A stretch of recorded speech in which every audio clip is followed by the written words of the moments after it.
Oi, pessoal, sejam bem-vindos à nossa aula de Ciências Moleculares e Celulares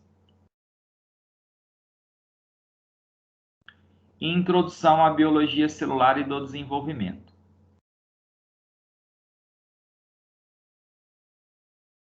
Bom, pessoal, nós falamos, na nossa última aula a respeito das bases biológicas da hereditariedade, mas nem todas as características genéticas transmitidas hereditariamente, ou seja, dos genitores para os seus descendentes, obedecem aos padrões clássicos de herança mendeliana, igual nós falamos na nossa última aula. De acordo com que os trabalhos de Mendel foram validados cientificamente, o avanço na área da genética permitiu observar que existiam diferentes formas de interações entre alelos, de uma maneira diferente, um pouco mais complexa, em relação a determinadas características dos organismos que não obedeciam a uma herança mendeliana clássica. Uma delas é a interação entre genes alelos, do tipo alelos múltiplos, alelismo, tá? Ou série alélica. O que acontece? Nós vimos que geralmente nós temos, para cada característica determinada hereditariamente, pelo menos 2 alelos, né? Por quê? Porque nós temos um cromossomo de origem materna, que vem no óvulo, e um cromossomo de origem paterna, que vem no espermatozoide.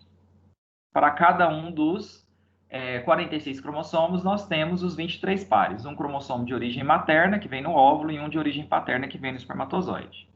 E aí, geralmente, você tem um alelo para aquela característica no cromossomo materno e um outro alelo que interage para determinar aquela característica que vem no cromossomo paterno, né?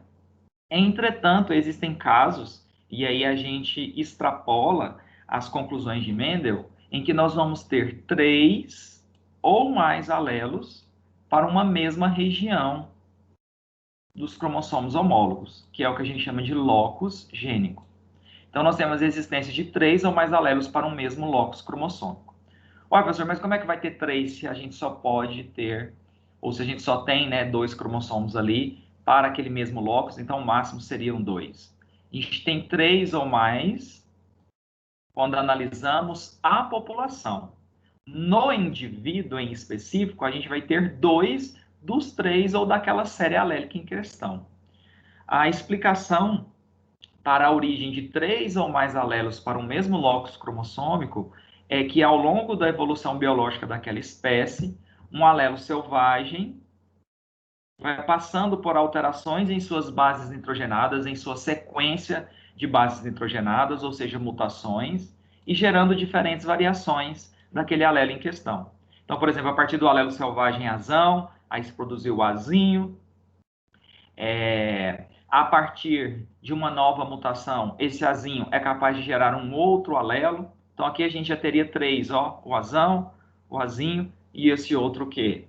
E esse outro azinho aqui, tá? Lógico que no organismo a gente vai ter 2 dos 3.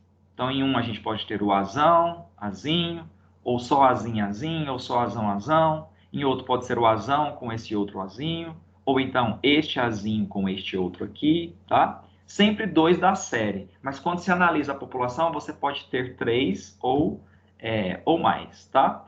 Então, muitos genes ocorrem em mais de 2 formas alélicas, isto é, pode haver 3 ou mais alelos diferentes na população. A existência desses alelos é chamada de alelismo múltiplo e o conjunto deles é chamado de série alélica. O exemplo mais característico de alelos múltiplos que a gente tem na espécie humana é o sistema ABO de grupos sanguíneos.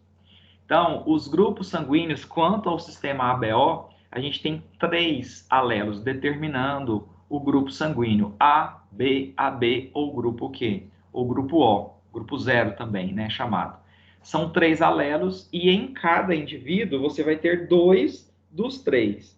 A presença desses 2, a interação entre eles, vai ser responsável pela determinação do grupo sanguíneo daquele indivíduo.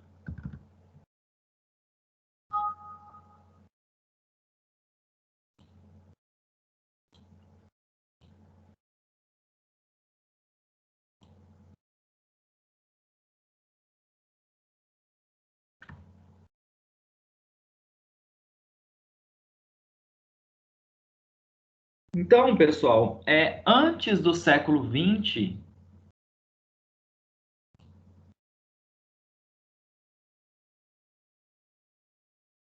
não se tinha o conhecimento da existência dos sistemas para grupos sanguíneos na espécie humana. E aí, quando o indivíduo necessitava de realizar uma transfusão sanguínea, isso era feito de maneira completamente empírica e ao acaso, né? E se o indivíduo desse sorte de receber um sangue que fosse compatível com o seu, pelo menos em relação à transfusão sanguínea, ele sobrevivia. Em outros casos, após a transfusão, algumas horas depois, o indivíduo vinha a óbito, né? Então, um médico austríaco naturalizado norte-americano, Karl Landsteiner, junto com outros pesquisadores, verificou a existência de uma incompatibilidade sanguínea entre certas pessoas. Então, os experimentos de Landsteiner permitiu a ele, ao misturar sangue de diferentes indivíduos, observar que, por vezes, ao se misturar, não se observava nenhuma reação. Em outros casos, quando se misturava o sangue desses indivíduos, se observava a formação de aglomerados semelhante a coágulos, ou seja, ocorria o que nós chamamos de uma reação de aglutinação. O sangue dos indivíduos que passavam por essa reação de aglutinação e levavam à formação de coágulos, de aglomerados, semelhante a coágulos, Landsteiner chegou à conclusão de que havia uma incompatibilidade sanguínea entre esses indivíduos. E, na verdade, era isso que acontecia quando o indivíduo recebia um sangue de outro que não era compatível com o seu. Dentro do seu organismo ocorria essa reação de aglutinação, formação de aglomerados semelhante a coágulos, que levava à obstrução de vasos, né, de menor calibre. Com a obstrução, o entupimento desses vasos, os órgãos irrigados por aqueles vasos entravam em necrose por hipóxia, né, falta de oxigênio, nutrientes, né? E a partir da descoberta, então, em 1902, desses 4 tipos sanguíneos, AB, AB e O, foi possível determinar quais são as possíveis transfusões para que não ocorresse, né, a obstrução dos vasos devido a essas reações de aglutinação, levando à formação de aglomerados semelhante a coágulos quando os indivíduos recebiam sangues que eram incompatíveis entre si. E a gente vai comentar hoje ao longo da aula o que é levado em consideração, né, em relação a essa incompatibilidade e quais são as transfusões possíveis. Essa incompatibilidade ela é observada porque o sistema ABO de grupos sanguíneos, que determina 4 tipos, AB, AB e grupo O, é devido à presença de algumas substâncias presentes nos glóbulos vermelhos, hemácias ou eritrócitos do indivíduo e de outras presentes em seu plasma sanguíneo. Então, o que é que determina com que uma pessoa seja do grupo A, do grupo B, do grupo AB ou do grupo O? É a presença ou ausência de alguns grupos de substâncias, na verdade, 2. Uma delas são os aglutinogênios e a outra são aglutininas. Os aglutinogênios são açúcares, carboidratos, presentes na membrana das hemácias, glóbulos vermelhos ou eritrócitos. As aglutininas são proteínas, anticorpos, presentes no plasma sanguíneo. Então, o indivíduo pertencente a determinado grupo sanguíneo do sistema ABO, o que caracteriza a diferença entre um grupo e outro são aglutinogênios presentes na membrana das hemácias.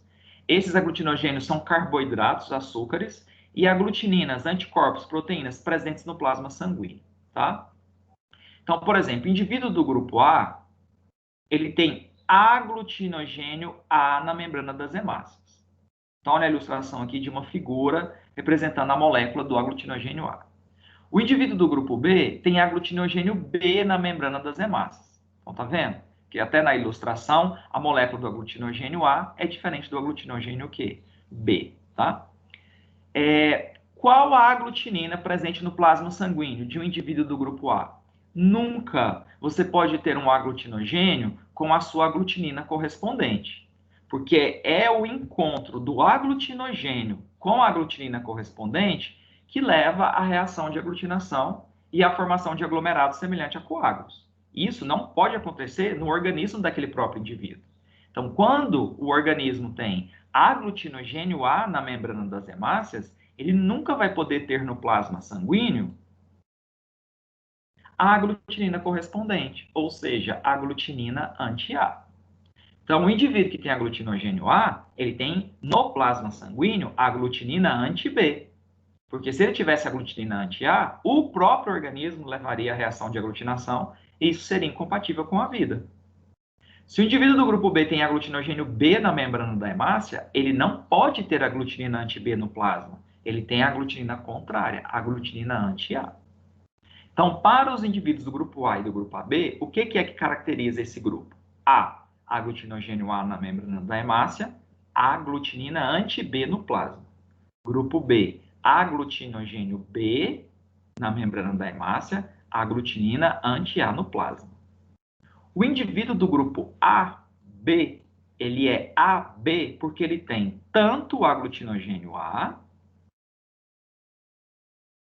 quanto o aglutinogênio B na membrana da hemácia. Por ter os dois aglutinogênios, ele é AB. E por ter os dois aglutinogênios, ele não pode ter nenhuma aglutinina no plasma. Porque são duas aglutininas. Aglutinina anti-A e aglutinina anti-B.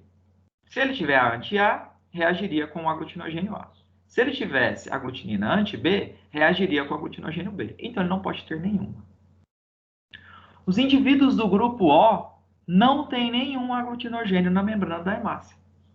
Por não terem nenhum aglutinogênio na superfície da membrana da hemácia, ele pode ter as duas aglutininas no plasma sanguíneo.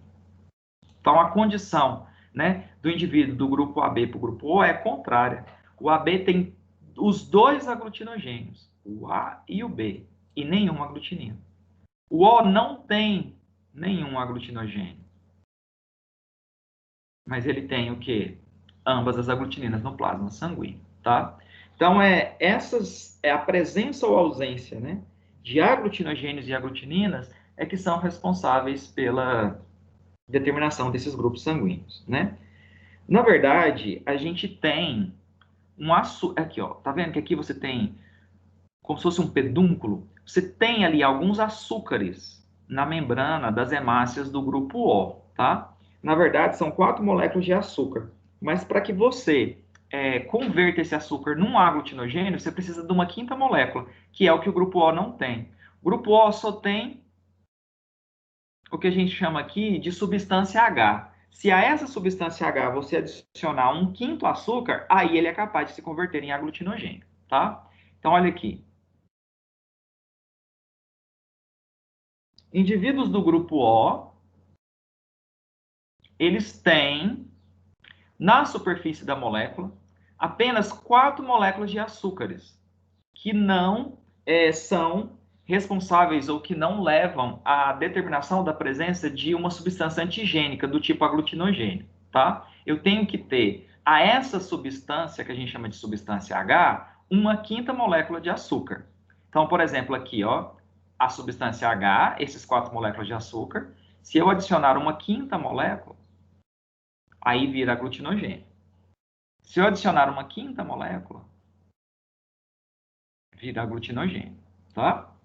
Bom, a substância H, ela é formada por fucose, 2 moléculas de galactose e um outro açúcar que é o N-acetilglucosamina.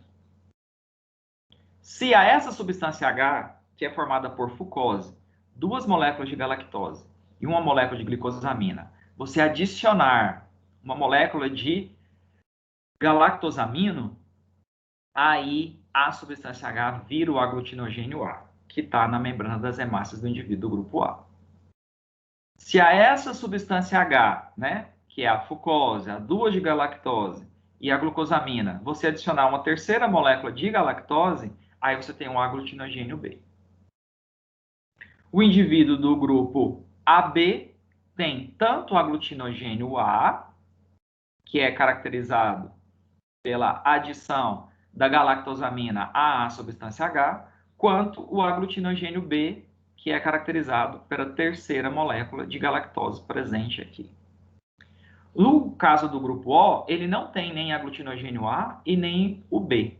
Ele tem apenas essas 4 moléculas de açúcares aqui, que a gente chama de substância H. Então, não é que o grupo O não tenha nenhum tipo de açúcar na superfície da molécula.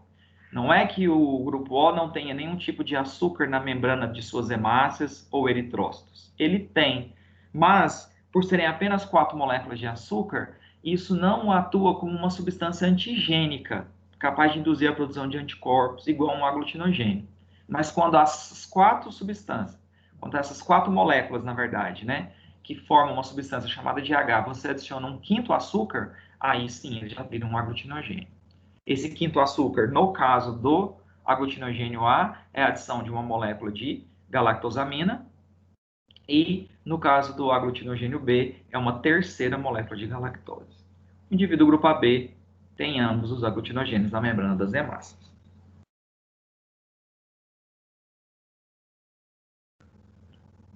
Então, resumindo, né? Porque isso aqui é de extrema importância. O que caracteriza um indivíduo pertencer a um ou outro grupo sanguíneo do sistema BO? A presença de aglutinogênios, que são carboidratos ou açúcares que atuam como antígenos na membrana das hemácias, glóbulos vermelhos ou eritrócitos do indivíduo, e anticorpos, proteínas que atuam, né, em resposta à presença do aglutinogênio, produzida pelo sistema imune, por isso que são anticorpos, presente no plasma sanguíneo.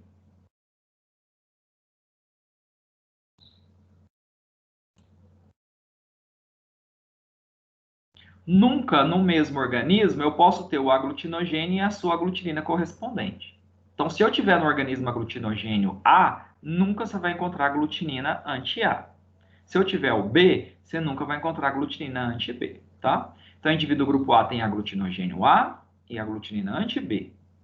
O indivíduo do grupo B tem aglutinogênio B na membrana da hemácia, aglutinina anti-A no plasma sanguíneo. O indivíduo do grupo AB, por ter os dois aglutinogênios, não apresenta nenhum tipo de aglutinina no plasma sanguíneo. E o indivíduo do grupo O, por não ter nenhum aglutinogênio, ele tem ambas as aglutininas no plasma sanguíneo, tá? Agora, o curioso, pessoal, é que os alelos que determinam o sistema BO, eles só condicionam, né, o material genético à síntese do aglutinogênio.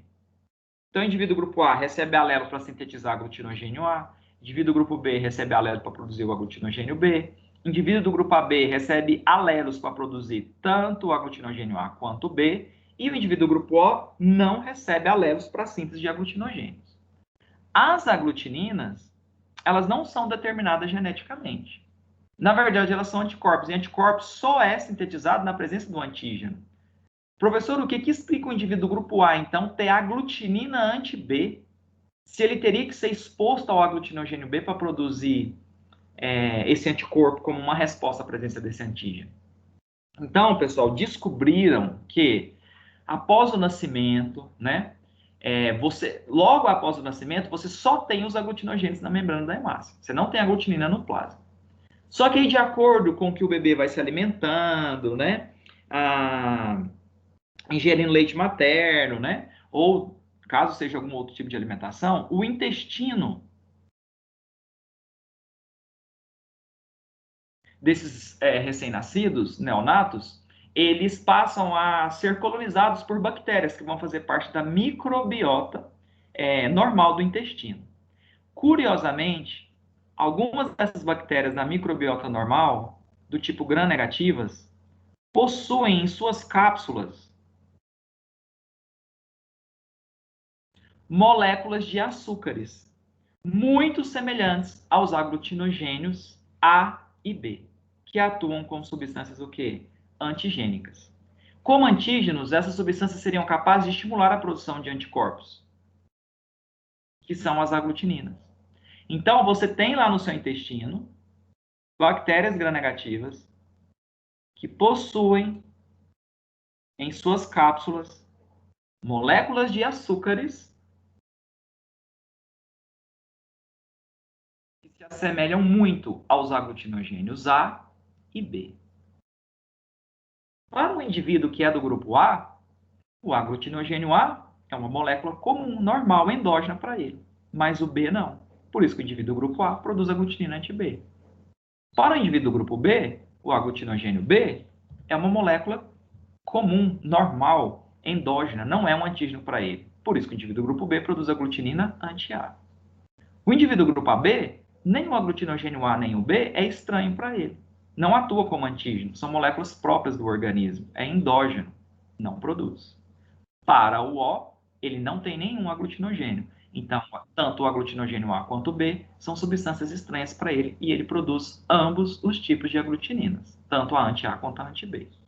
Então, pessoal, o que eu estou querendo dizer é que o que você herda geneticamente são alelos só para produzir aglutinogênios. As aglutininas são anticorpos que o seu sistema imune produz e reconhece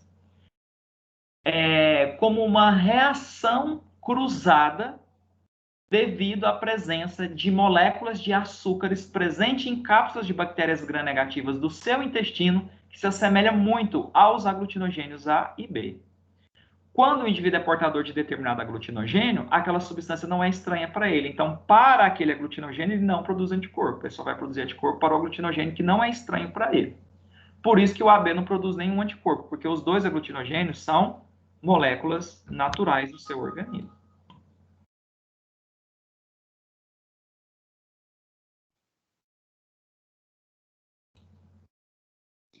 E essas bactérias são obrigatórias do organismo? Todo indivíduo possui bactérias que vivem no intestino, fazendo parte da microbiota normal. Sem essas bactérias, nós não sobrevivemos. E após o nascimento, elas começam, né, a essa população de bactérias, que inclusive algumas delas sintetizam vitaminas para nós, tá? Por isso que num processo diarreico se preocupa muito com repositor de flora intestinal, porque sem elas o organismo não sobrevive. E essas bactérias têm alguns grupos delas que sempre vão estar presentes no intestino, e algumas delas são essas gram-negativas que têm esses açúcares que induziriam a produção das aglutininas, tá? Certo.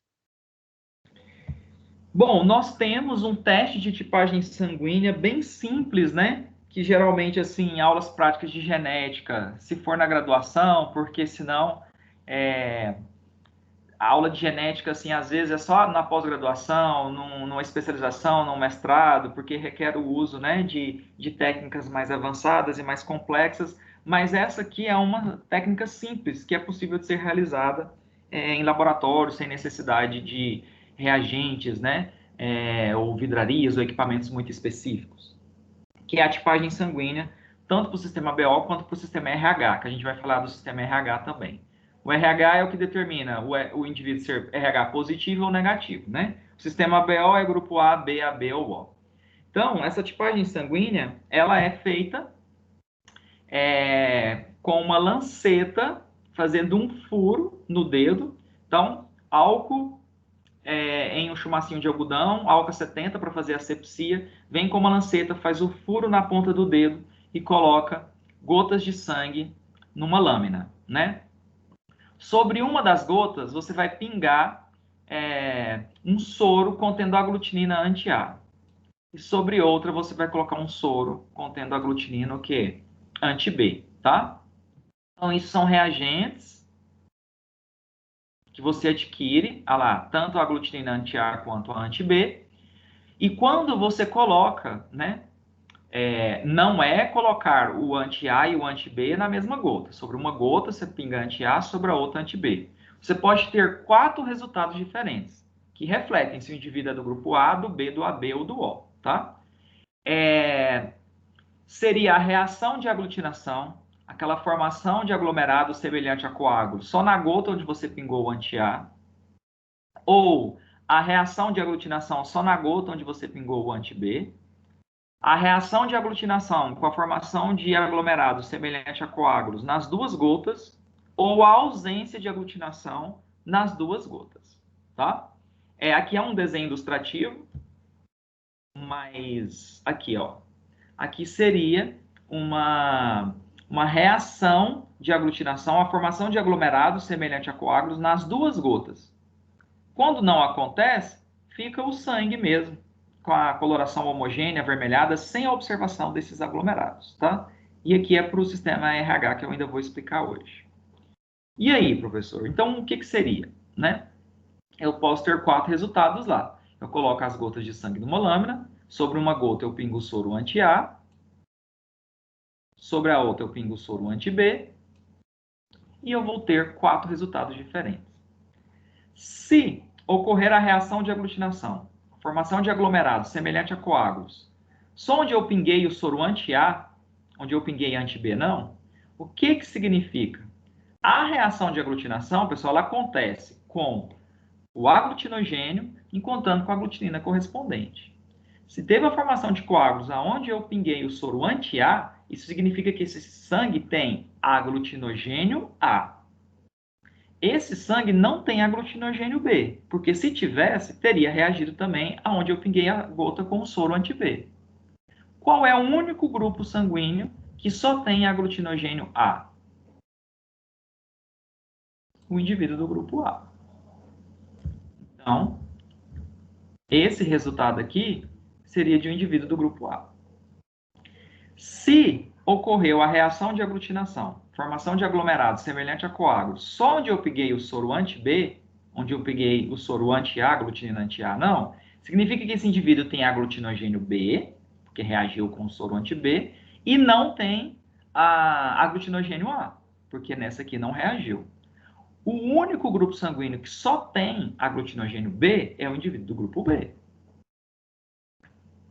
Se ocorrer a reação de aglutinação, formação de aglomerados semelhante a coágulos, nas duas gotas, tanto na que eu apliquei anti-A quanto na que eu apliquei anti-B, significa que o sangue desse indivíduo tem aglutinogênio A, porque reagiu com o soro anti-A, e tem aglutinogênio B, que reagiu com o soro anti-B. O único grupo sanguíneo que tem ambos os aglutinogênios é o indivíduo do grupo AB.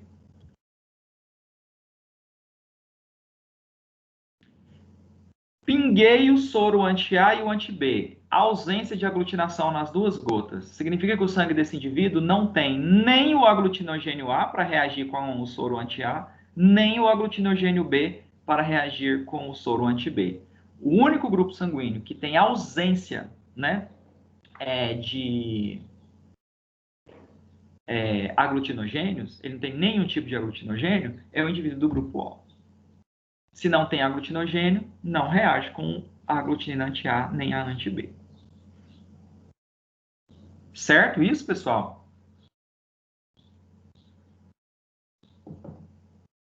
Certo. Certíssimo.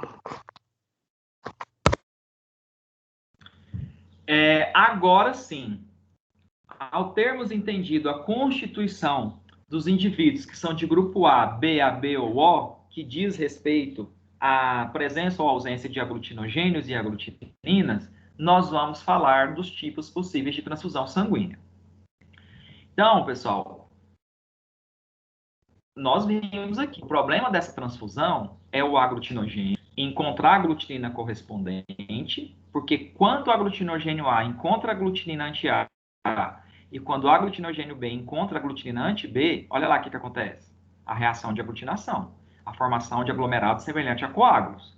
Esses coágulos aqui, por menores que eles pareçam ser, eles vão obstruir, eles vão entupir vasos ou capilares sanguíneos de menor calibre.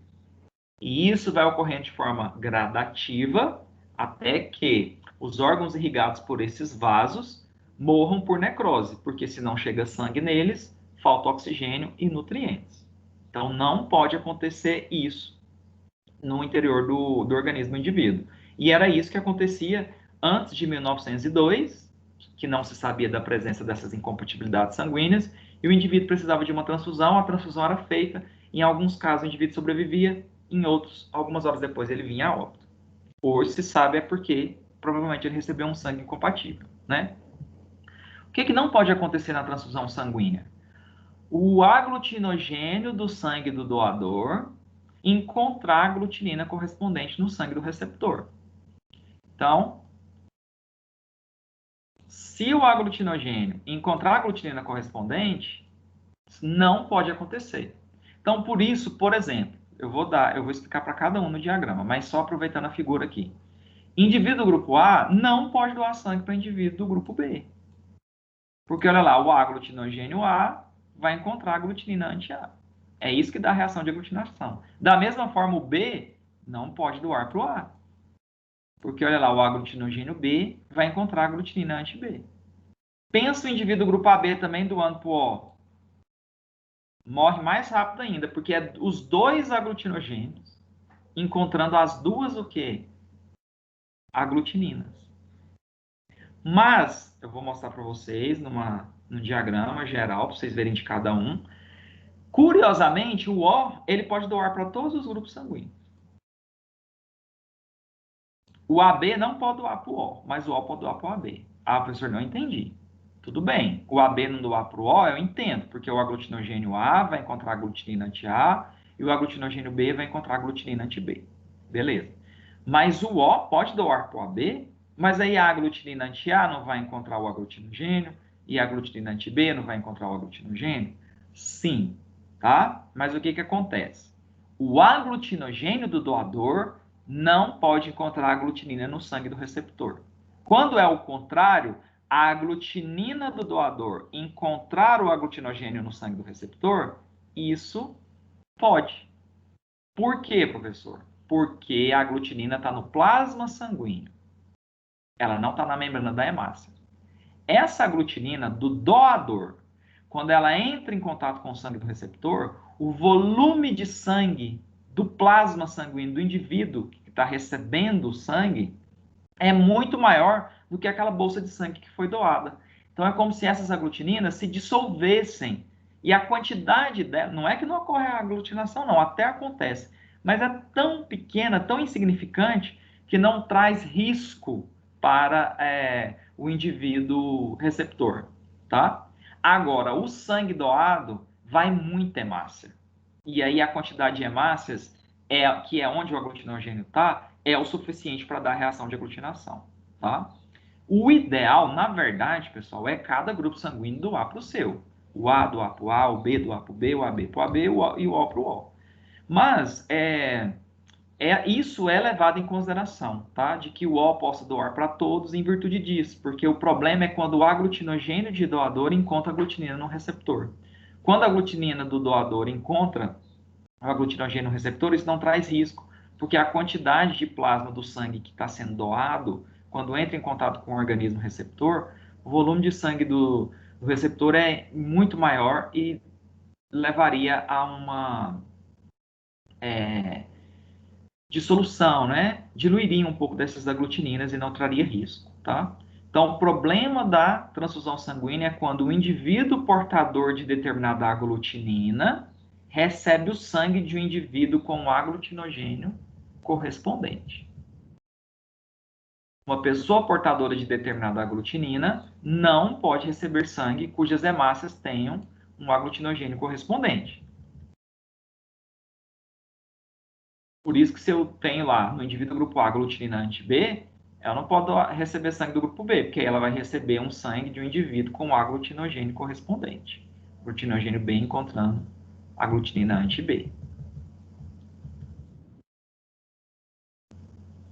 Aí é aquilo que eu disse para vocês. É importante considerar que as hemácias do sangue doado entram imediatamente em contato com o plasma sanguíneo. Por isso que o aglutinogênio não pode encontrar a aglutinina correspondente. Agora, se eu tiver a aglutinina sendo doada, olha lá, uma pergunta que normalmente se faz é se o plasma do sangue doado também tem efeito relevante na transfusão. Se levarmos em conta que a quantidade de sangue doado é relativamente menor que o do sangue da pessoa que o recebe, a resposta é não. Por isso, o, por exemplo, poderia doar para o AB. Porque aí não é a aglutinogênio encontrando a aglutinina, é a aglutinina do plasma encontrando a aglutinogênio. E aí a quantidade do plasma doado é bem menor do que a do sangue que no organismo do indivíduo que está recebendo, então ela acaba sendo diluída.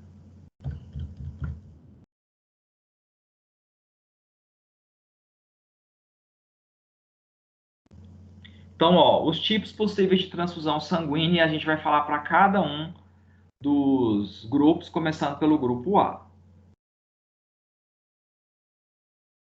Então, ó, nós temos aqui um resumo, de novo, isso aqui tem que estar na cabeça para entender, fazer uma tabelinha quando for resolver qualquer tipo de exercício, porque senão erra, né?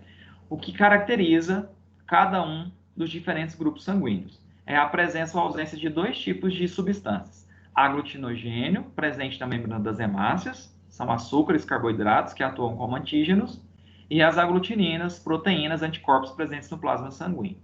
O indivíduo do grupo A tem aglutinogênio A na membrana das hemácias e aglutinina anti-B no plasma sanguíneo. O indivíduo do grupo B tem aglutinogênio B e aglutinina anti-A.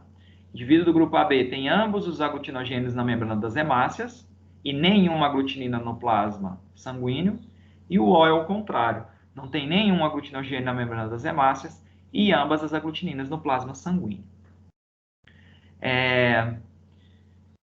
Indivíduo do grupo A, claro, vai poder doar e receber sangue dele mesmo. E indivíduo do grupo A, o único grupo em que ele vai poder doar sangue sem risco é pro AB. Por quê? Porque aí aglutinogênio A encontra aglutinogênio A. E isso não tem reação. E aglutinogênio A com aglutinogênio B também não. O problema é aglutinogênio encontrar aglutinina correspondente, né? Então, as setas azuis é o tipo possível de transfusão. As pretas são as que não se pode. Então, por exemplo, indivíduo do grupo A não pode doar sangue para o indivíduo do grupo B. Porque aí o aglutinogênio A vai encontrar a aglutinina anti-A. Indivíduo do grupo A também não pode doar para o O. Porque a aglutinogênio A vai encontrar a aglutinina anti-A.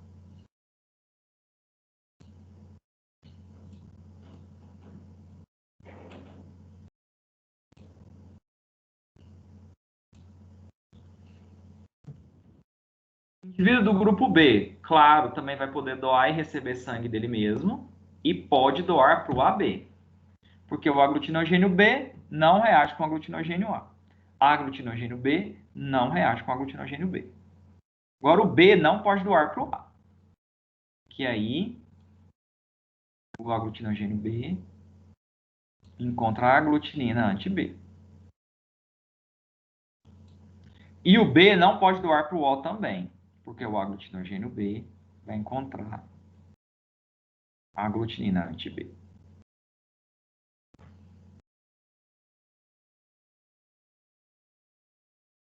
O indivíduo do grupo AB pode doar e receber sangue dele mesmo, mas é aquele grupo sanguíneo que não pode doar sangue para nenhum outro grupo, a não ser para ele mesmo. Porque se ele doar para o A, o aglutinogênio A... se ele doar para o A, o aglutinogênio B encontra a aglutinina anti-B. Se ele doar para o B, aglutinogênio A encontra a aglutinina anti-A. E se ele doar para o O, é mais arriscado ainda, porque aí tanto o aglutinogênio A encontra a aglutinina anti-A, quanto o aglutinogênio B encontra a aglutinina anti-B.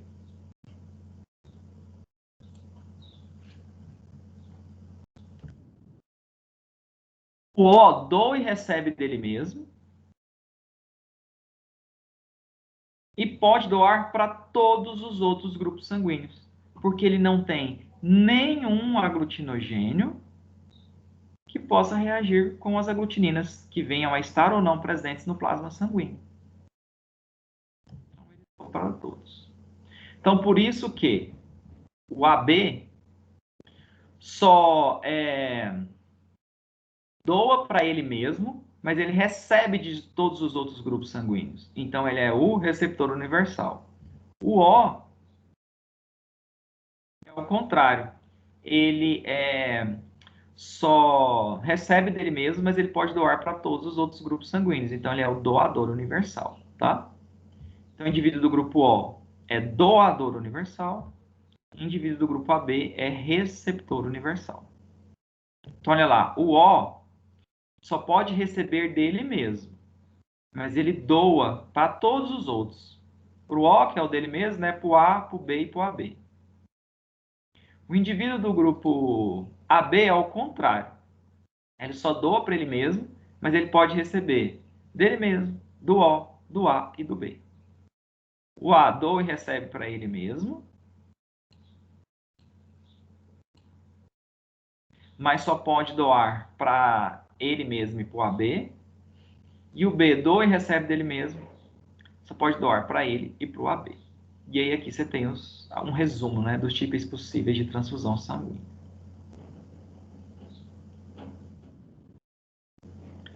Agora, a genética do sistema BO, que foi a introdução da aula que eu fiz, dizendo que o sistema BO é um exemplo de alelos múltiplos, né, que não obedece à herança mendeliana clássica de transmissão de características hereditárias, porque nós temos 3 alelos envolvidos na determinação dos grupos sanguíneos, né? E lembrando, esses alelos só determinam a síntese de aglutinogênios.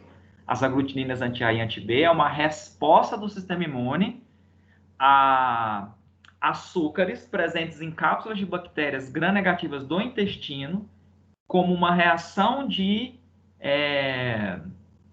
hipersensibilidade cruzada, né? Porque essas moléculas de açúcares são semelhantes aos aglutinogênios A e B. Então, nós temos os alelos isão A, isão B e izinho. Isão A condiciona a síntese de aglutinogênio A, isão B de aglutinogênio B e o izinho a não produção de aglutinogênios, tá? O alelo isão A não é dominante sobre o isão B e vice-versa, mas ambos são dominantes sobre o izinho.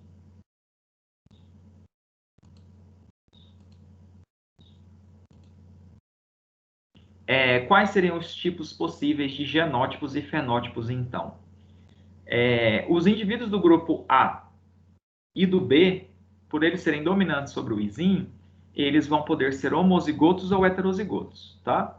Então, olha lá, indivíduos do grupo A pode ser homozigoto, isão A, ou um ou outro, não é que o indivíduo é os dois, ou ele é homozigoto ou ele é heterozigoto.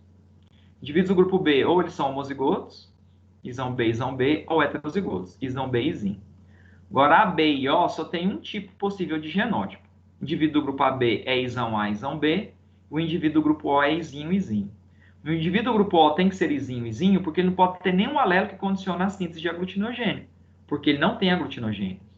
O AB tem que ter os dois alelos, o isão A e o isão B, porque ele tem ambos os aglutinogênios. Então, ele tem que ter o alelo que sintetiza aglutinogênio A e o alelo que sintetiza aglutinogênio B. O indivíduo do grupo B tem que ter o alelo que sintetiza aglutinogênio B, que pode estar em homozigose ou em heterozigose, porque ele é dominante sobre o izinho. E a mesma coisa para o indivíduo do grupo A. Ele vai ter que ter o alelo isão A, que leva à síntese de aglutinogênio A, e que também pode estar em homozigose ou heterozigose. Quando você faz essa tipagem sanguínea aqui,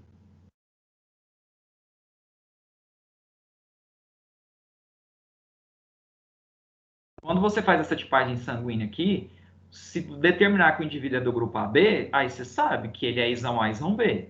Que ele é do grupo O, você sabe que ele é izinho, izinho. Agora, se você fizer a tipagem sanguínea aqui e o indivíduo for do A ou do B, você não sabe se ele é homozigoto, isão A, izinho, ou se ele é heterozigoto, isão B, izinho. Claro que se o indivíduo é do grupo A e o O do grupo B e ele tiver um filho do grupo O, aí eu sei que ele é heterozigoto, porque teve que ter vindo um alelo, um izinho do pai ou da mãe, né? Mas, assim, só pela tipagem não tem como você saber. Para você saber, tem que fazer teste de biologia molecular, tá?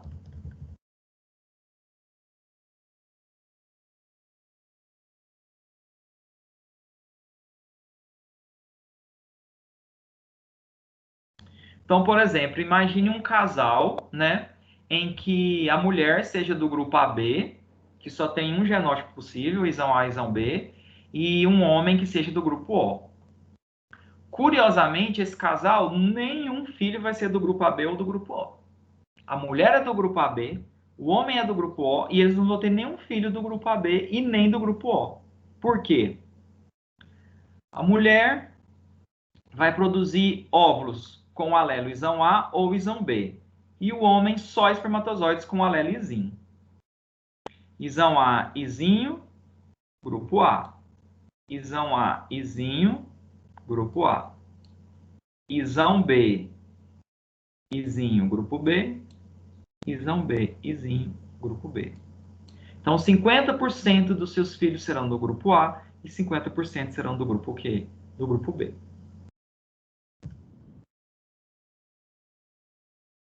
Se você tiver um casal em que a mulher seja grupo A heterozigota, como eu falei, isso aqui só pela tipagem não tem como você saber. Você saber se ela é homozigoto ou heterozigoto, tem que fazer teste de biologia molecular. E o homem é do grupo B heterozigoto.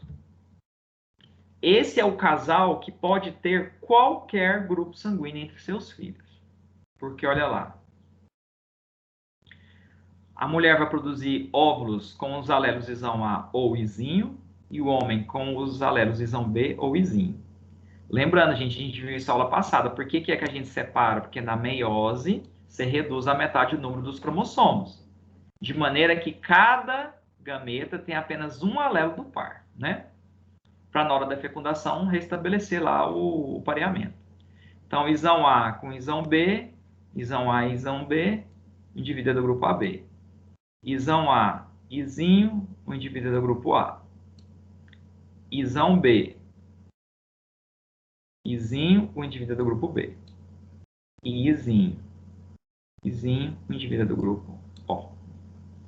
Aqui, né, dois cruzamentos para exemplificar, mas você pode fazer aí isão A, isão B com um indivíduo que seja do grupo B heterozigoto, ou isão A, izinho com um que seja do grupo O, que são dois cruzamentos apenas para exemplificar como que isso se processaria, né?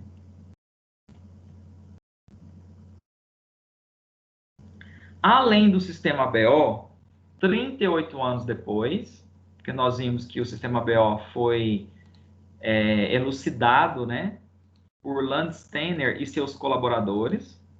Esse mesmo pesquisador e seu grupo, 38 anos depois, ou seja, em 1940, porque o sistema BO foi em 1902, né? 38 anos depois, ele descobriu um novo sistema na espécie humana, que é o sistema RH, que a gente fala que os indivíduos são positivos ou negativos. Então, o indivíduo pode ser A positivo, A negativo. B positivo, B negativo. O positivo e o negativo é o sistema RH. Eles fizeram o quê? Retiraram sangue de um chimpanzé da espécie Macaca rhesus. Inclusive, o sistema RH é devido, né, ao uso desse animal no experimento. Macaca rhesus, aqui o RH de rhesus. E eles transferiram o sangue desse chimpanzé para o organismo de um coelho, tá? O que é que eles observaram? Que o sangue do macaco, no organismo do coelho, continha substâncias na membrana de suas hemácias que eram reconhecidas pelo sistema imune do coelho como sendo estranha. Na presença dessas substâncias, o sistema imune do coelho produzia anticorpos contra aquelas substâncias presentes na hemácia do sangue do chimpanzé, do macaco. Esse sangue foi retirado do coelho, ele foi centrifugado, e esse plasma sanguíneo repleto de anticorpos produzidos contra as substâncias estranhas das hemácias do macaco foram misturadas com o sangue de diferentes indivíduos. Em 85% dos indivíduos da população da época, houve a reação de aglutinação com a formação de aglomerados semelhante a coágulos.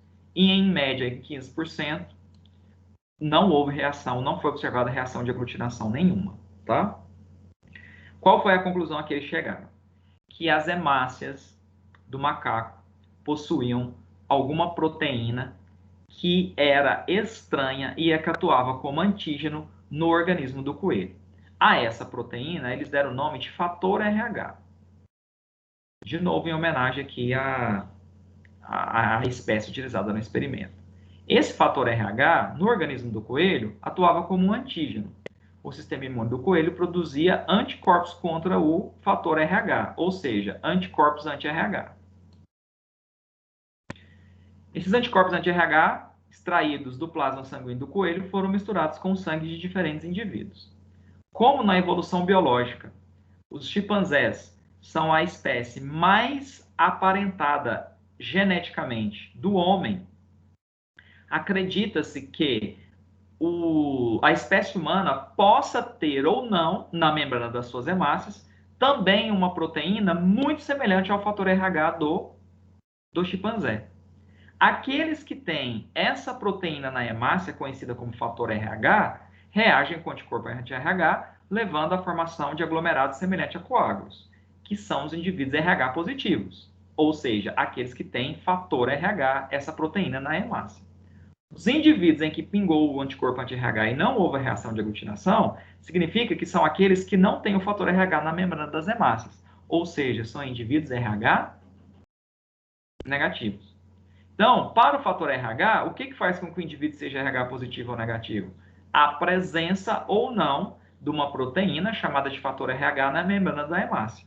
Se o indivíduo tiver essa proteína, ele é RH positivo. Se ele não tiver, ele é RH negativo. Para o sistema RH, a transfusão sanguínea ela é menos complexa, tá? Então, olha aqui, o indivíduo. Professor, Oi. eu não entendi o coelho. O que tem a ver o coelho naquela relação lá? Tá, vou te explicar.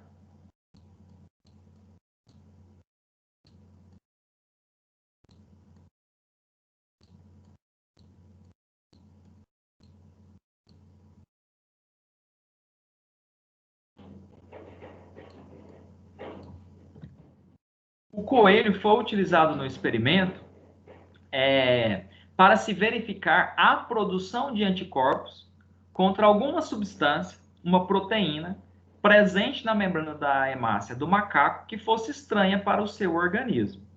Então, essa proteína é o fator RH. Coelhos não têm na membrana de suas hemácias essa proteína, que é o fator RH. Então, para o organismo do coelho, essa proteína RH ela é estranha. Então, o seu sistema imune reconhece isso como antígeno, e na presença do antígeno, o organismo produz o quê? Anticorpos. Então, são anticorpos específicos contra o fator RH. Então, eles queriam obter um anticorpo contra essa proteína produzida, ou produzida não, eles queriam obter a produção de anticorpos anti-RH para o fator RH ou essa proteína presente na membrana da hemácia do chimpanzé. Para quê? Para que eles pudessem ver se esses anticorpos anti-RH reagiriam com substâncias presentes na membrana da hemácia de humanos, uma vez que, pelo parentesco genético e evolutivo, essa proteína humana na membrana da hemácia seria muito semelhante ao do macaco.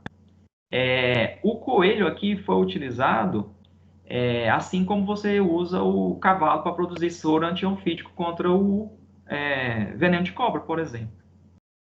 Porque aí você tem o veneno extraído da cobra, que no organismo do cavalo atua como um antígeno, o sistema imune do cavalo produz anticorpos contra, você extrai o sangue, centrifuga, e do plasma sanguíneo você obtém os anticorpos contra aquela substância, contra aquele antígeno. De modo que, se o indivíduo for picado por cobra, você vai aplicar o anticorpo para neutralizar aquela substância. Ficou mais claro? Sim, eu entendi. Muito obrigada. Por nada. Então, aqui, pessoal, os tipos possíveis de transfusão quanto ao sistema RH.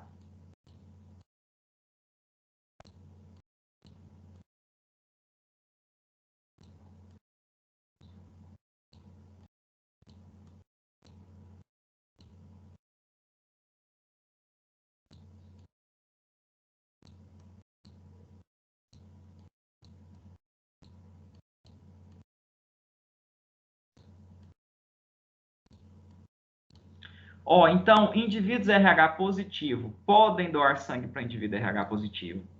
Indivíduo RH negativo pode doar sangue para indivíduo RH negativo. Indivíduo RH negativo pode doar sangue para indivíduo RH positivo. A única limitação, a única observação é indivíduos RH positivo doarem sangue para indivíduos RH negativo. Porque aí é isso aqui. De novo. O indivíduo que é RH positivo, ele tem na membrana das hemácias uma proteína chamada de fator RH.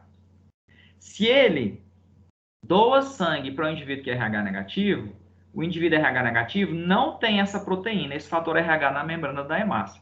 Então, no organismo do indivíduo RH negativo, esse fator RH é uma proteína estranha, é um antígeno. O sistema imune reconhece e produz anticorpos anti-RH. Aí esse anticorpo pode reagir com o fator RH da membrana da hemácia, destruir e levar à formação de aglomerados, de coágulos, a reação de aglutinação, tá? Só que aqui ainda é outro caso diferente, porque lá no sistema BO a gente já tem as aglutininas, a anti-A e a anti-B, devido àquela reação cruzada com as substâncias presentes na cápsula de bactérias do intestino. Aqui, o indivíduo tem que receber o sangue para começar a produzir esses anticorpos. Então, era numa segunda, terceira transfusão de positivo para negativo que teria problema. Mas ainda assim, isso é observado para não ter risco nenhum, tá? Então, na verdade, quando a gente fala que o indivíduo do grupo A doa para o A e para o AB, tem que observar também a relação dos positivos e dos negativos. Então, quando a gente fala que o indivíduo é do grupo A e ele é positivo, ele vai poder doar para o A e para o AB positivos. Para o A e para o AB negativos, não. Por causa disso daqui, o positivo não pode doar para o negativo. Agora, o A negativo, aí sim, ele vai poder doar para o A e para o AB positivos e para o A e para o AB o quê? Negativos, tá? Então, quando a gente fala lá que O é doador universal, na verdade é o O negativo, que é o doador universal. Porque o O positivo vai doar para o A, para o B, para o AB e para o O, mas só para aqueles que sejam positivos. Porque a gente viu que o positivo não é bom doar para o negativo. E, na verdade, o receptor universal seria o AB positivo, porque aí ele receberia de todos os outros grupos sanguíneos.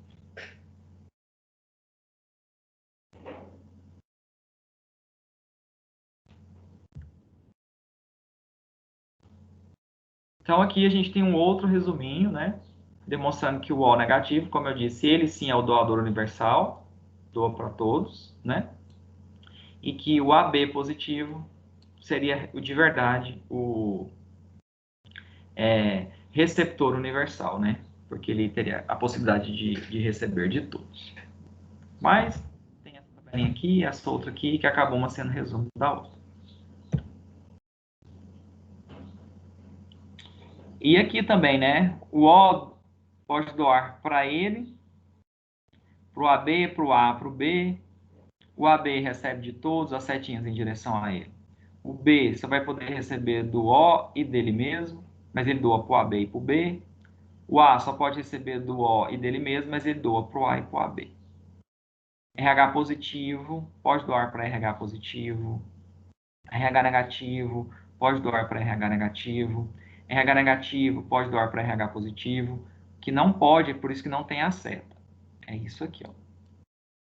Positivo doar para negativo. Isso não pode.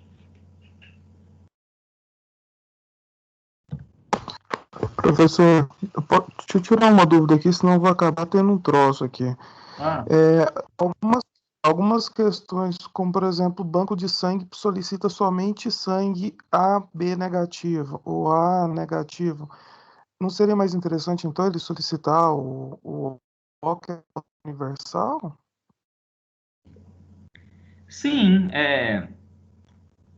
geralmente eles colocam o tipo de sangue para repor a bolsa para aquele indivíduo que fez o uso, né? E aí, por exemplo, se o indivíduo é do grupo AB, aí eles divulgam, né? Precisa de sangue de qualquer grupo sanguíneo, porque aí o AB é o receptor universal. Agora, se o indivíduo for do grupo O, que só pode receber do O, aí eles vão falar, precisa-se de sangue tipo O, tá? Essa compatibilidade na transfusão tem que ser observada. Na verdade, assim, o indivíduo já vai receber a bolsa que está lá, né? O sangue que está sendo doado ainda vai ser testado e tal, é para repor a bolsa que foi tirada para aquele indivíduo. Mas a relação que é observada dos possíveis tipos de transfusão é desse jeito aqui, tá? Entendi. Eu vejo E muito o O? essa. Pode falar. O O é aquele, vamos ver aqui o diagrama de novo, que doa para todos. Então, para doar, o sangue O é o melhor, né? Melhor assim, pelo fato de que ele pode ser para todos os grupos sanguíneos. Tirando o RH, positivo ou negativo. Na verdade, seria o O negativo, né? Que teria a possibilidade de doar para todos. Só que se o indivíduo do grupo O precisar de sangue, aí só pode ser do grupo O. Agora, para doar, pode ser o quê? Para todos. O AB, para receber, é o melhor. Né? Por quê? Porque o AB poderia receber de todos os grupos sanguíneos. Mas para doar, ele só poderia doar para ele mesmo. Eu ia falar isso, que deve que Uma o O ele questão que o deixa senhor falou. guardado quem precisa do O. Pode repetir, por favor? Eu ia falar isso, que o do O deve que eles guardam para quem vai precisar do O. Porque ele é mais raro, né? Exatamente. Para a pessoa que é do grupo O, só vai receber dele mesmo, né? Mas para doar é para todos. É igual você falou. O interessante seria resguardar, porque a hora que tiver um do grupo O, como se ela recebe dele mesmo, se tiver só A, B e AB, ele não pode, né? Justamente. Nosso outro colega que estava Outra fazendo. questão que você falou. Ah, Outra questão que você falou sobre a gestação. Por exemplo, a mãe é A e o pai é O, sabe? Ocorre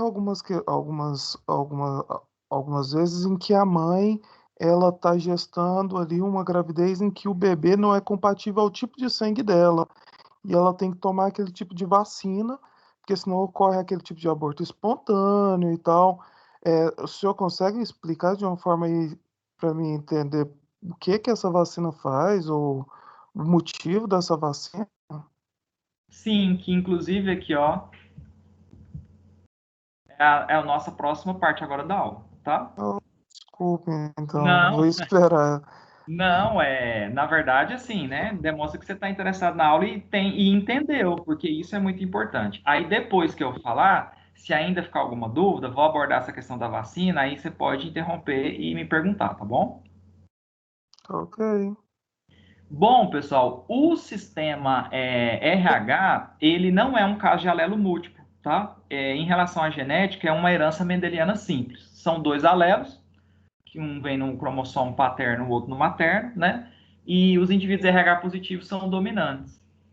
Então, o alelo Rzão sintetiza, né? Ou condiciona a síntese do fator RH, presente na membrana das hemácias, que é o que caracteriza o indivíduo RH positivo, e o alelo Rzinho, a não produção do fator RH. Aí os indivíduos RH positivos podem ser homozigotos, Rzão, Rzão, ou heterozigotos, Rzão, Rzinho, que o alelo Rzão, que determina o indivíduo ser RH positivo, é dominante. E os indivíduos homozigotos recessivos Rzinho, Rzinho, né? Eles não têm fator RH, e aí eles só são negativos quando recebe um alelo Rzinho do pai e o outro alelo Rzinho da mãe. Professor, Oi? você sabe me informar onde aqui em Anápolis faz doação de sangue? Tem o banco de sangue, né? Que é ali perpendicular a Goiás, perto do viaduto. Tem Uhum. até ali uma igreja, em frente o centro administrativo. É uma rua perpendicular que ela é sem saída. O banco de sangue ficava ali, tá? E Na aí, Unimed também. oi? Se você ir lá na Unimed, eles te indicam para o lugar para doar sangue. Ah, tá. Certo. Tem esses pontos específicos assim de coleta, né? Esse banco de sangue de Anápolis, eu acho, se não me engano, é Rua Washington Carvalho, tá? Setor central, como eu disse, fica ali em frente ao centro administrativo, perpendicular a Goiás. E aí, se você chegar lá, né, para doação, eles vão coletar seu sangue, depois você tem o resultado em relação aos testes lá que são realizados e tal. Né? Aí Ok. tem alguns requisitos, né, relacionados, questão de peso, tá? Que aí tem todo lá a anamnese que é feita para ver se você é apto a doar. Ok, obrigada. A tipagem sanguínea para o sistema RH é muito simples. Você vai, com a lanceta, fazer o furo no dedo, colocar uma gota só, né? Porque o AB você precisa de 2 gotas, uma gota na lâmina e pingar o anticorpo, né? O soro anti-RH. Se houver a reação de aglutinação, a formação de aglomerado semelhante a coágulos, o indivíduo é RH positivo. Se não, o indivíduo é RH negativo. Por quê? Porque no negativo você não tem o fator RH para reagir com o anticorpo anti-RH. No positivo você tem. É aquela figurinha aqui, né? Na verdade, esse indivíduo aqui seria AB RH positivo.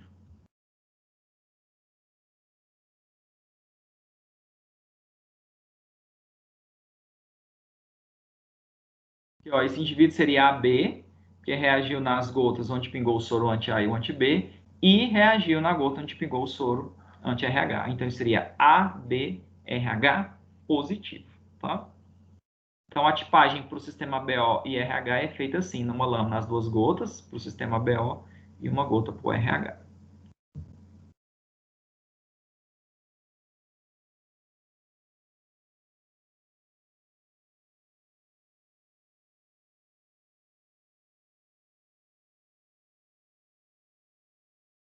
Professor, Oi. teve uma vez que eu tava assistindo televisão, assim, é, eles estavam falando sobre o acúmulo de gordura no sangue. A galera tava muito obesa, assim, para estar doando sangue. Existe algum fator de dar algum problema? Tipo, para Até receber o sangue? exatamente. Até quando vai fazer o hemograma e faz a centrifugação do sangue, se ele tiver muito lipêmico, que a gente fala, a gente vê aquela camada de gordura mesmo, isso prejudica a realização do exame. E na transfusão sanguínea, o indivíduo vai estar recebendo colesterol, triglicérides, e aí se for um indivíduo fumante, hipertenso, que esteja recebendo esse sangue com uma grande quantidade de gordura, isso pode afetar de maneira muito negativa o seu organismo, tá? Influencia sim.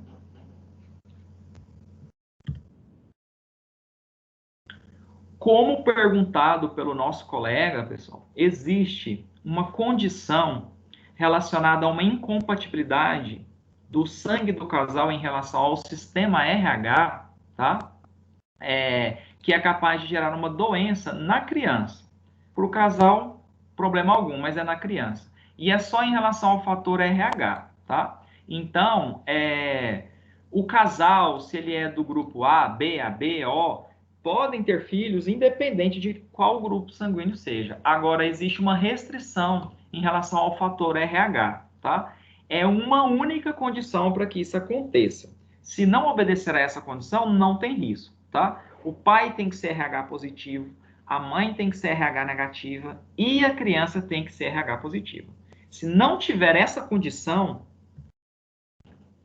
não tem risco para doença.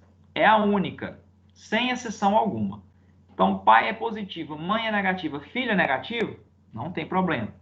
Pai é negativo, esquece, já não precisa nem saber o da mãe. Mãe é positiva, esquece. Essa é a única condição que é determinada no pré-natal. Se o pai for positivo, a mãe for negativa, e aí você tem o risco do filho desenvolver uma doença, né, que a gente chama de eritroblastose fetal, ou DHRN. Tem uns slides aqui posteriores para mostrar que é a doença hemolítica do recém-nascido, tá? O que é que acontece? Qual que é o problema dessa doença, né? A placenta, ela é uma barreira extremamente eficiente, pessoal. Inclusive, mãe e filho podem ter sangue incompatível para a transfusão sanguínea, né?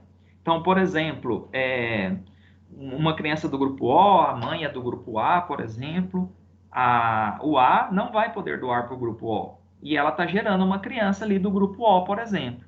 Porque a placenta é uma barreira extremamente eficiente e que só por meio do cordão umbilical permite a passagem de nutrientes, né? Mas o sangue não entra em contato. Tanto é que mães portadoras de HIV podem ter filhos que não estejam contaminados, né? Se fizer um acompanhamento ali direitinho, fizer o uso do coquetel durante a gestação. Mas, eventualmente, durante a gestação, podem ocorrer pequenas rupturas na placenta e principalmente durante o parto. E se for normal, aí sim, uma quantidade até considerável de sangue fetal e materno pode entrar em contato. E aí, se o filho é RH positivo,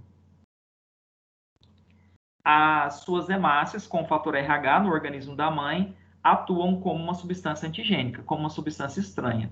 E o sistema imune da mãe, reconhecendo o fator RH da membrana da hemácia da circulação fetal como uma molécula estranha, como um antígeno, ela produz anticorpos anti-RH. Numa segunda gestação de um filho RH positivo, a mãe já foi sensibilizada a produzir os anticorpos anti-RH na gestação anterior. Esses anticorpos anti-RH podem reagir com as hemácias da criança e causar essa doença, tá? Então, na verdade, é outra condição que a gente ainda vai discutir aqui melhor. A doença só tem risco do segundo filho RH positivo para frente, porque no primeiro, o organismo da mãe ainda está sendo sensibilizado, até ela produzir esses anticorpos, a criança já não está mais no organismo dela, ela já deu à luz, né? Por isso que a vacina é dada a cada parto, para você tirar o risco da gestação seguinte, porque é sempre do segundo filho em diante. Mas nós vamos falar disso direitinho, tá? Então, pessoal, os anticorpos anti-RH não existem naturalmente no sangue de um indivíduo RH negativo, igual a mãe, né? Igual ocorre com as aglutininas anti-A e anti-B, que aquilo é uma resposta das bactérias presentes no intestino, como a gente já discutiu. Então, uma pessoa igual a mãe RH negativa só vai produzir anticorpos anti-RH se ela for sensibilizada. Ou seja, se esse indivíduo receber um sangue de um indivíduo RH positivo, ou se uma mãe RH negativa gerar uma criança RH positiva. Então, a sensibilização de uma pessoa RH negativa ocorre quando ela recebe a transfusão de sangue RH positivo ou quando uma mulher RH negativa gera o filho RH positivo. Neste caso, durante a gravidez e principalmente na hora do parto, ocorrem rupturas na placenta e passagem das hemácias da criança com o fator RH para a circulação da mãe. As hemácias de um feto RH positivo estimulam o sistema imune da mãe a produzir anticorpos anti-RH, porque esse fator RH da hemácia do filho RH positivo é uma molécula, é um antígeno estranho para o organismo da mãe. No transcorrer da primeira gravidez, esse nível de sensibilização é pequeno e a quantidade de anticorpos presentes no sangue da mãe não chega a afetar a criança. Por isso que eu falei para vocês que o risco é da segunda gestação em diante.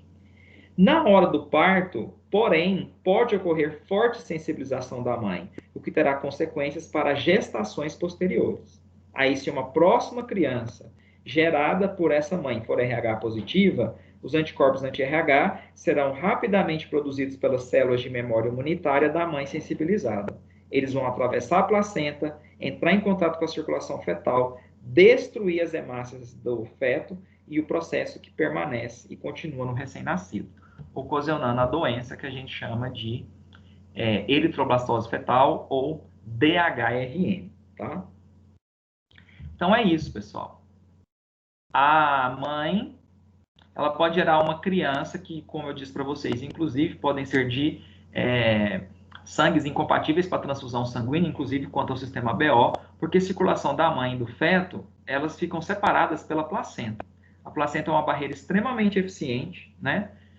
Até vírus têm dificuldade para atravessar e só vai permitir a difusão de nutrientes por meio do cordão umbilical.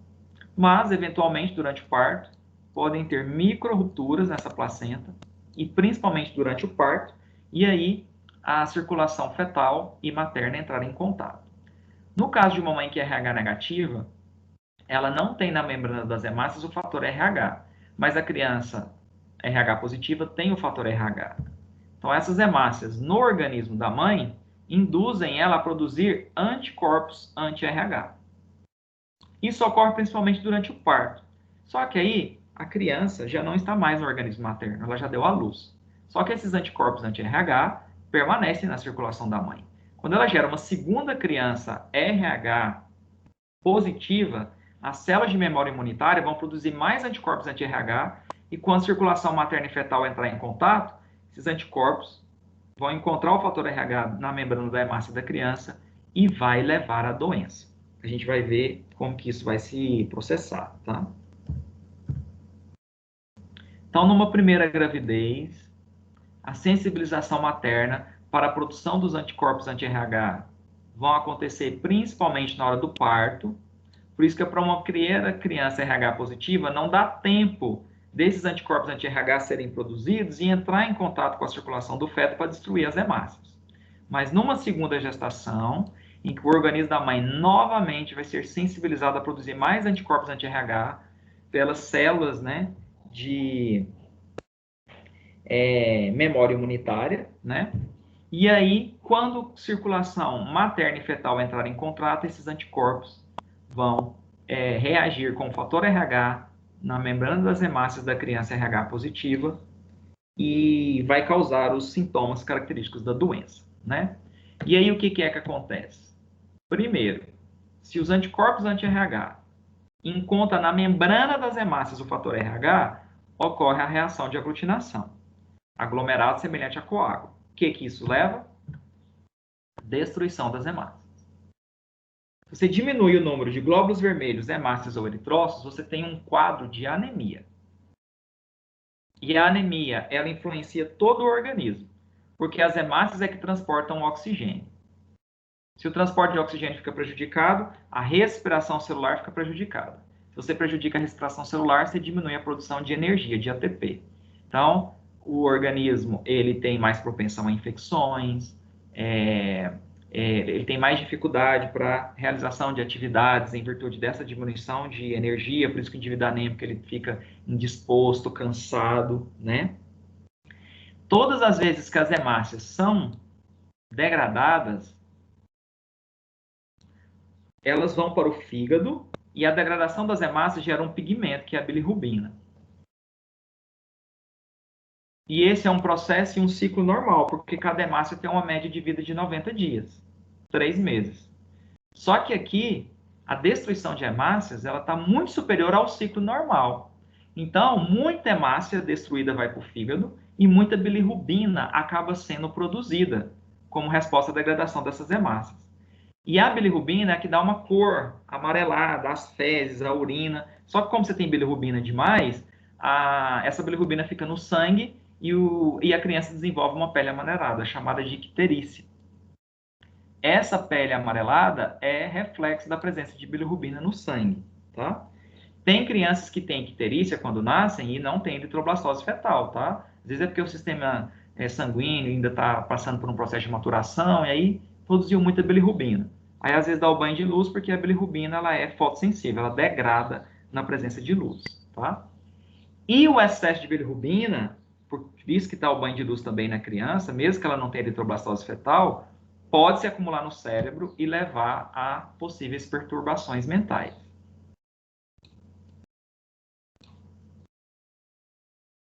Além disso, o que é que a gente vai observar além desse grau de retardo mental, de perturbação mental? Como muita hemácia está sendo destruída, a medula óssea da criança tenta compensar essas hemácias destruídas, liberando novas hemácias no sangue. Só que lá na hematopoiese da medula óssea, mais especificamente a eritropoiese, que leva à produção de hemácias ou eritrócitos, é todo um processo, né? Que depende de um tempo para essas células estarem maduras e serem liberadas na corrente sanguínea. A gente tem lá uma célula tronco, que é o proeritroblasto, aí vira eritroblasto basófilo, eritroblasto policromático, eritroblasto ortocromático, reticulócito, para perder o núcleo, virar hemácia e a hemácia para o sangue. Só que como muita hemácia está sendo destruída, não dá tempo dessa maturação. E aí, em resposta à anemia profunda, hemácias imaturas são lançadas na circulação, ainda no estágio de eritroblasto. Por isso que a doença é chamada de eritroblastose fetal. E, como também há constantemente destruição das hemácias pelos anticorpos anti-RH produzidos pela mãe, se chama de doença hemolítica do recém-nascido, que está ocorrendo lise, rompimento dos glóbulos vermelhos das hemácias. Bom, e aí, o que é que se faz? O pai é positivo, a mãe é negativa, o filho é positivo, pronto, não tem como eu evitar essa doença. Sim, tem como, tá? Geralmente o que se faz é todas as mulheres RH negativas, na 28ª semana de gestação e 72 horas após o parto, ela vai receber a dose de uma vacina contendo 300 microgramas de uma imunoglobulina purificada específica para o antígeno RH. Geralmente a vacina Rogan, tá? Esses anticorpos anti-RH, essas imunoglobulinas, vão destruir as hemácias do feto antes que ela sensibilize a mãe a produzir um anticorpo anti-RH. E aí você tira o risco da doença para a gestação seguinte. Novo parto, de novo, 28ª semana de gestação, 72 horas após o parto, nova vacina. Para a próxima gestação, o risco está retirado. E assim você vai fazendo, né? Porque o risco é sempre da segunda criança, então do primeiro parto para frente, você sempre toma essa atitude, tá? Existe uma falha? Sim, de 0,1% descrita na literatura, tá? Mas isso quando mais de 30 ml do sangue fetal entra em contato com a circulação materna, tá? E isso é difícil de acontecer. E sabendo, né, o parto vai se tomar um cuidado maior, tenta-se ter o mínimo de contato do sangue fetal com o da mãe, mesmo ela recebendo a vacina, né? Então, quando a mãe gera uma criança RH positiva, quando a circulação fetal entra em contato com a circulação materna, essas hemácias contendo o fator RH induzem o sistema imune da mãe a produzir os anticorpos anti-RH. E são esses anticorpos anti-RH que, na segunda gestação, destrói as hemácias do feto e causa doença. Essa vacina, ela contém uma imunoglobulina específica para o fator RH da membrana das hemácias do feto. Então, aplicando a vacina, a hora que as hemácias do feto com o fator RH entram em contato com o sangue da mãe, a imunoglobulina já destrói essas hemácias, sem dar tempo que o sistema imune da mãe reconheça essas hemácias e produza os anticorpos anti-RH. Não dá tempo de ocorrer a chamada sensibilização materna, né? Professor, Oi? ela vai, tipo assim, a mãe vai tomar só uma dose dessa vacina? Não, a cada parto são duas doses, né? Uma na 28ª semana de gestação e outra 72 horas após o parto. Aí ela fez isso. Na próxima gestação, o risco está fora, mas na próxima ela vai tomar de novo essa vacina na 28ª semana de gestação e no parto para tirar o risco para o próximo filho e assim sucessivamente. Entendido? Entendi. Bom, pessoal, essa primeira parte da aula está finalizada. Se alguém quiser fazer alguma pergunta, tem alguma curiosidade, algum questionamento, pode perguntar antes de nós finalizarmos a gravação. Esse que o senhor explicou, essa vacina e tal, é só para quando a mãe é negativa e o neném é positivo, né? Quando é o contrário, não precisa. Não precisa. Como eu disse, sem exceção, a única condição para que a doença ocorra é essa. Se não tiver essa condição aqui, e tem que ser os três nessa condição. Se um deles, por exemplo, a mãe é negativa e o pai é negativo, pronto. Porque aí, se o pai for negativo e a mãe for negativa, não tem nem jeito do filho ser positivo, né? Mas, por exemplo, a mãe é positiva, o pai é positivo, pronto, já não tem que obedecer essa condição no pai, na mãe e no filho, tá? Porque também é o seguinte, Certo. imagine isso aqui, ó. Se o pai for RH positivo, mas se ele for homozigoto, heterozigoto, Rzão, Rzinho, a mãe negativa só pode ser Rzinho, Rzinho. Você concorda comigo que pode vir um espermatozoide com alelo Rzinho e um alelo Rzinho da mãe, e eles terem um filho Rzinho, Rzinho, que é negativo? nesse filho, sem risco nenhum também, porque ele é negativo, tá? Ele não tem fator RH na hemácia para os anticorpos da mãe destruírem suas hemácias. Professor, Oi, esses slides não tá no AVA? já estão no ar, Ah, sim. tá? E aí eu vou finalizar a gravação e, inclusive, eu vou discutir um pouquinho com vocês a respeito dessas postagens de material e para a gente ir para a segunda parte da aula, tá bom? Obrigado pela atenção, pessoal.